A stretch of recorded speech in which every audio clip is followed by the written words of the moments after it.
నమస్కారం. నేను మీ నిజం సుభాష్ చంద్రబోస్. వెల్కమ్ టు నిజం మీడియా. మన నిజం మీడియాలో ప్రసారం అయ్యేటువంటి నిజం నిర్ధారణ కార్యక్రమానికి స్వాగతం. ఈ రోజు నిజ నిర్ధారణలో భాగంగా విశారదన మహారాజ్ కనపట్టలేదు. ఆచూకీ తెలిపిన వారికి మా నిజం మీడియా తరపున అభినందనలు తెలియజేస్తాం. విశారదన మహారాజ్ గారు ఏంటన్నా కనపడకపోవడం ఏంటి, ఆయన గురించి ఆచూకీ తెలిపితే మీరు మాకు అభినందనలు తెలియజేయడం ఏంటని అనుకుంటున్నారా? మీకు ఆ విషయం గురించి కూలంకుషంగా తెలియాలంటే సింపుల్గా క్లుప్తంగా చెప్తాను. మా ఈ వీడియో పూర్తిగా చూడండి. 1,00,000 కిలోమీటర్ల మా భూమి రథయాత్ర అని చెప్పుకొని హాస్పిటల్స్ తిరుగుతూ హాస్పిటల్స్లో ఉన్న అశుభ్రతని శుభ్రం చేసుకుంటూ ఎక్విప్మెంట్ లేని హాస్పిటల్స్ గురించి ప్రజలకు తెలియజేస్తూ ప్రజల ఆరోగ్యం గురించి ప్రజల్లో అవగాహన కల్పిస్తూ ముందుకు సాగుతున్నటువంటి మా భూమి రథయాత్ర.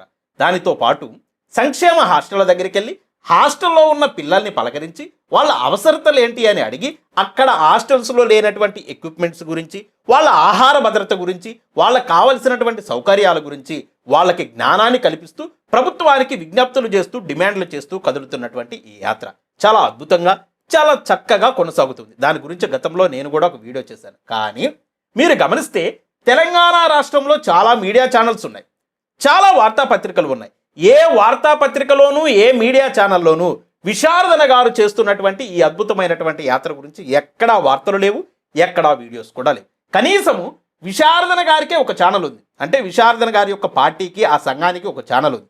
డిఎస్పి అని ఒక ఛానల్ పెట్టుకున్నారు. కనీసం ఆ ఛానల్ ద్వారానన్నా ఆయన చేస్తున్నటువంటి యాత్రకు సంబంధించినటువంటి విషయాలు ప్రజల్లోకి ఎక్కువగా తీసుకెళ్ళటం, ప్రజలకు చేరువయ్యేలా చేయడంలో ఎందుకో విశారదన గారి యొక్క సైన్యము 100% విఫలమైంది. తెలిసి విశారదన గారికి అనుబంధంగా ఉన్న ఆ ఛానల్ డిఎస్పి అనే ఛానల్ యొక్క సబ్స్క్రిప్షన్ 20,000 నుంచి 30,000 మధ్య ఉంటుంది. విశారదన గారికి ఉన్న సైన్యం ఎంత, విశారదన గారి యొక్క కార్యకర్తల బలం ఎంత, విశారదన గారికి తెలంగాణలో ఉన్న గ్రాఫ్ ఎంత?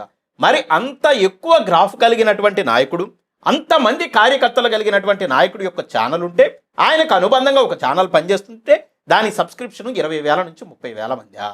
దానిలో పెడితే ఒక వీడియో వెళ్ళే ప్రభావం ఎంత? నేనేమంటున్నానంటే పెద్ద పెద్ద శాటిలైట్ ఛానల్స్ ఏర్పాటు చేసుకునే అంత ధనం లేకపోవచ్చు, చిన్న యూట్యూబ్ ఛానల్ అయితే ఉంది కదా, ఆ యూట్యూబ్ ఛానల్ని విశారదన గారి యొక్క కార్యకర్తలు ఎంతమంది చేత సబ్స్క్రైబ్ చేయించారు, ఎంతమంది దళిత వాడల్లోను, ఎంతమంది ఎస్సీ ఎస్టీ బీసీ వాడల్లోను, ఎంతమంది అగ్రవర్ణాల్లో ఉన్న పేదల చేత ఈ ఛానల్ని సబ్స్క్రైబ్ చేసుకోండి, ఈ ఛానల్లో వచ్చేటువంటి వీడియోలు చూడండి, ఈ ఛానల్లో మాట్లాడేటువంటి విశారదన మహారాజ్ గారి యొక్క వీడియోలు చూస్తే మీరేంటో తెలుస్తుంది, మీ జీవితం ఏంటో తెలుస్తుంది, మీ జీవిత లక్ష్యం ఏంటో తెలుస్తుంది అని చెప్పేసి ఆ ఛానల్ని ఎంతమంది ప్రమోట్ చేశారు, ఎంతమంది సబ్స్క్రైబ్ చేసుకున్నారు. నేను అంటున్నా, నాకు కూడా ఒక ఛానల్ ఉంది, నా ఛానల్ని సబ్స్క్రైబ్ చేసుకోమని మీకు చెప్పను.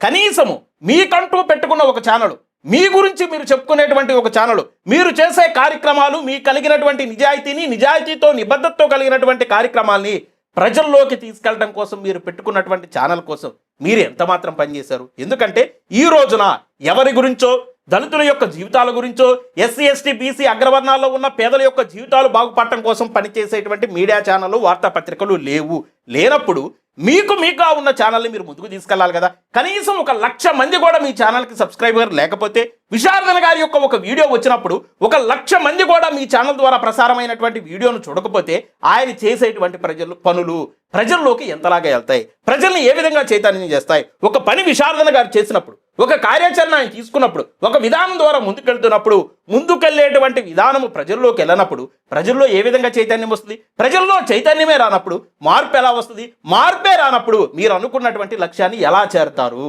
నేను మళ్ళీ చెప్తున్నా, విశారదన గారి యొక్క అభిమానులు మాకు ఆ మీడియా కవరేజ్ ఇవ్వలేదు, ఈ మీడియా కవరేజ్ ఇవ్వలేదు అని చెప్పేసి బాధపడి నిరుత్సాహపడే కంటే, ఇంటి బిడ్డ అనేటోడు కుంటి బిడ్డ అయినా పర్వాలేదు అంటాడు.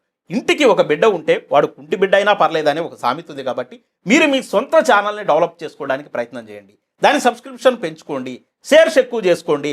అలా మీరు ఈ రోజున సోషల్ మీడియాని మీరు గమనిస్తే రాష్ట్రాలని, దేశాలని, ప్రపంచాలనే శాసించే దగ్గరికి వెళ్ళిపోయింది.